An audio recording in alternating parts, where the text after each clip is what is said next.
Hi guys, Paulette here with Two Travelers in Mexico. Today, Mark is behind the camera and I'm going to be interviewing Sherry and I'm going to be interviewing Roxane and asking them questions. Right now we're in Huatulco and they live here and I'm going to ask. So, and they're both going to answer at the same time. We're going to do it a little bit different. So, all right, I'll ask you first, Sherry, and we'll just have a whole conversation here between the three of us. Okay, so tell me what brought you to this area in Huatulco. Why'd you come here? I lived in upper USA and I wanted to go somewhere warmer, somewhere totally different with culture and with things that I liked.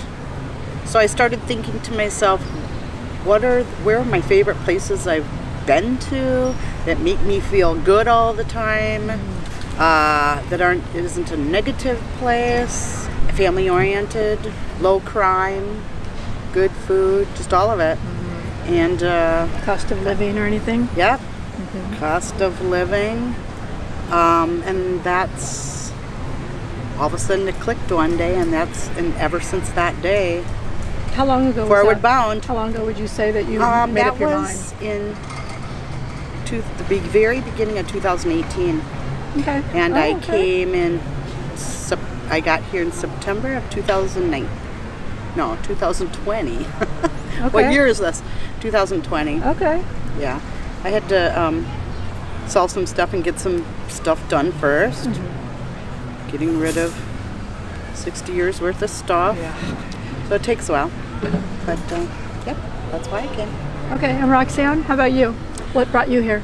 I came to Mexico because I speak Spanish and I'm a translator and I've always wanted to live in a Spanish-speaking country. And so about 8 years ago, I started thinking about where I was going to retire. And I was thinking about all different countries and I was having a hard time deciding. And once COVID hit, I decided to go to Mexico. It was the only country still open for me. I had heard that the borders were closed, and then when I found out the air borders were open, I booked my ticket. So I'm not sure that this is where I'll stay permanently, but it's a start. Okay. Good answers. Good answers. So had you been here before? To Mexico, anywhere in Mexico? Yes, I've been to the whole Yucatan area, and I've been to Puerto Vallarta. Okay, and what about you, Roxane? I had been in San Luis Potosí when I was 16. I spent 2 summers there where I learned Spanish. And I had also been along the western coast of Mexico on a cruise. I knew I liked Mexico, that it would be a friendly place and warm. And so I thought it was a good start. Okay, all right. I'm going blank. Let me think. Hold on a second. It's fine. You can leave the camera rolling or you can turn it off. Okay, what was my other questions? He screwed me up. So let me ask you ladies this. What's been the most difficult part transitioning to Mexico? Or have you had any? Maybe the weather. When I first got here, it was still really hot. It took about 2 weeks to totally get used to it. I turned on my air conditioner the first 2 weeks at night, not in the day, and then felt guilty because I was the only one in the whole neighborhood who had my air conditioner on. But now I became used to it and it became a little cooler. So, but not all places have air conditioning either. Right. I had paid and had somebody put in an air conditioner. Okay. Because I just knew that that may be something I would like. So it only took about 2 weeks. Okay. And Roxane? Getting used to being here. I think the first thing that hit me was the heat. I was in an Airbnb the first month with no air conditioning, but luckily a pool. So I did gradually get used to the heat, and I actually live without air conditioning now. I have the whole time. I guess another thing is the Mexican garbage system. It's a little bit hard to get used to since I have to run out with my garbage when the truck comes. Getting water I have to call and order water each time. Just little things like that that are involved with running a household that are different. Yeah. Yeah. Now, do you have to take your garbage out to them, or do you take it down the street? I have to take it out to them. They come along the street ringing a cowbell. Okay. And then everyone has about 5 minutes to get downstairs with their garbage. And then does that happen once a week, twice a week, 3 times a week? 3 times a week. Okay. But unfortunately, it's right around lunchtime. Okay, and it's the same thing where you're at too? Yep. But I happen to be right by the gate for our apartment building, so it works out. I can get out there real fast, and I hear them ahead of time. Usually when he's way around the corner, so that's nice. That for me, that at least I got a warning. Okay, all right. Do you guys think right now that you'll probably stay in Huatulco area? You think you might move around? What do you guys think? I'm staying. You're staying? Yeah. Okay. I will probably look around Mexico, go to different cities for a month at a time or so, just to get a feel for each place.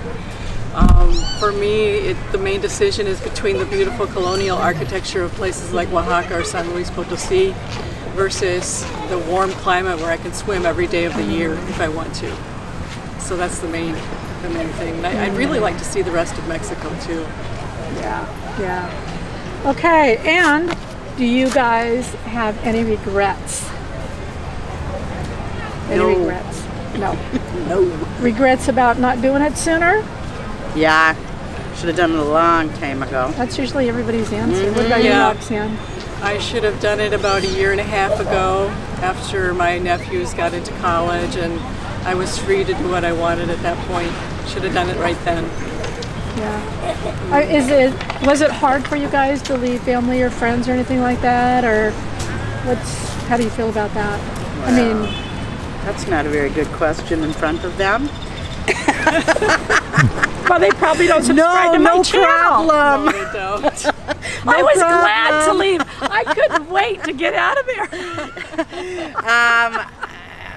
there. No regrets at all. Yeah. And it's I mean, there's WhatsApp, there's, yes, there's a lot of there's communication. That FaceTime, you know what I mean? There's so many different ways of doing stuff now. You know. Yeah. There's, if you're on the video chats talking with someone at home, what's the difference whether you're, or in the United States with somebody else who's in, or the other somewhere else? Right. What's the difference? So, Well, I know some people, the hardest thing is leaving, grandkids or leaving. That is the hard.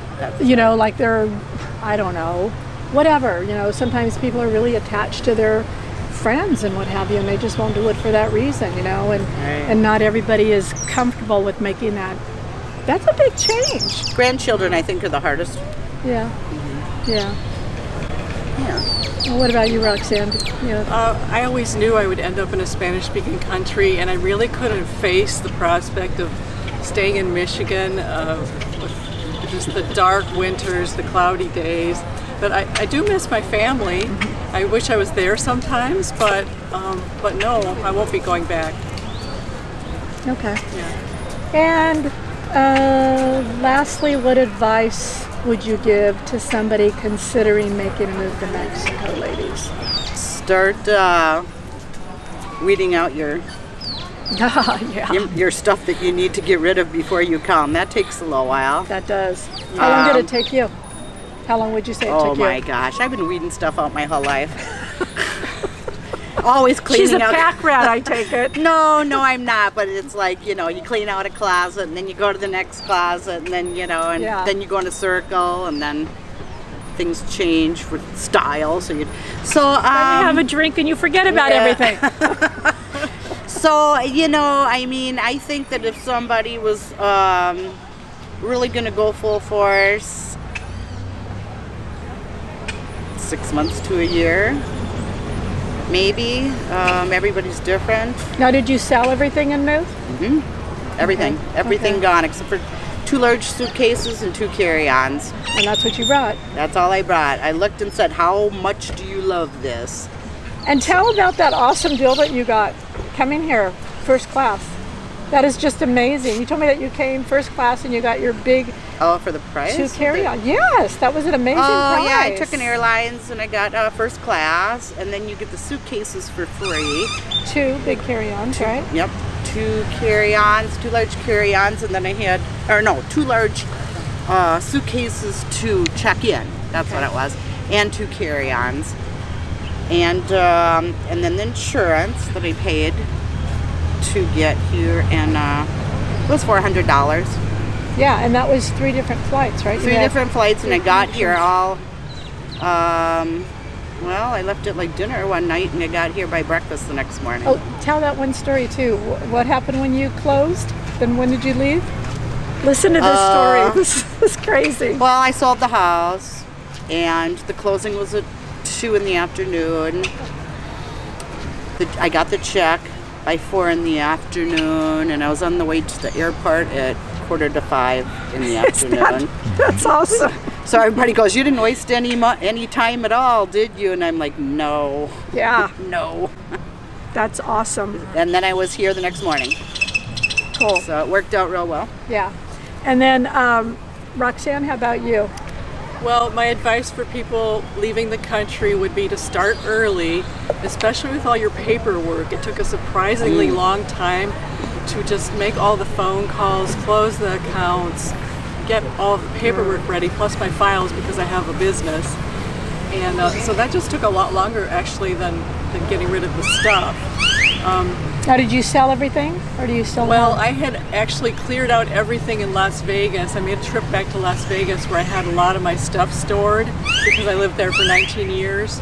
And so I gave about 3/4 of that to the Salvation Army. Then I flew back to Detroit. I had very little with me, but still it took longer than I thought to clear all that out. Yeah. I ended up, because of COVID, the secondhand stores weren't accepting any more, Oh, right. any more, any more goods. And That's so right. I ended up giving away a lot of things just to get rid of them. That's right. But with the paperwork, like you were saying, like making sure your emails are correct on every single one of your accounts. Paying your health, paying any leftover medical bills. Yeah, anything you need to do. That takes probably the longest. Making sure no checks would be mailed to me after I was gone. Setting up my mail forwarding service, which is really important. Did you do that? I Did you do that? A mail forwarding service? No. Okay. No, I didn't have to do that. Okay. We did through South Dakota. Are you guys retired? Still working? What are you doing? Retired, enjoying life, not setting an alarm clock. That's for sure. That's for sure. And if you got someplace to go, you go. If you don't, then you just take your time and roll out of bed when you roll out of bed, right? Yes, this is really, really helping with the stress.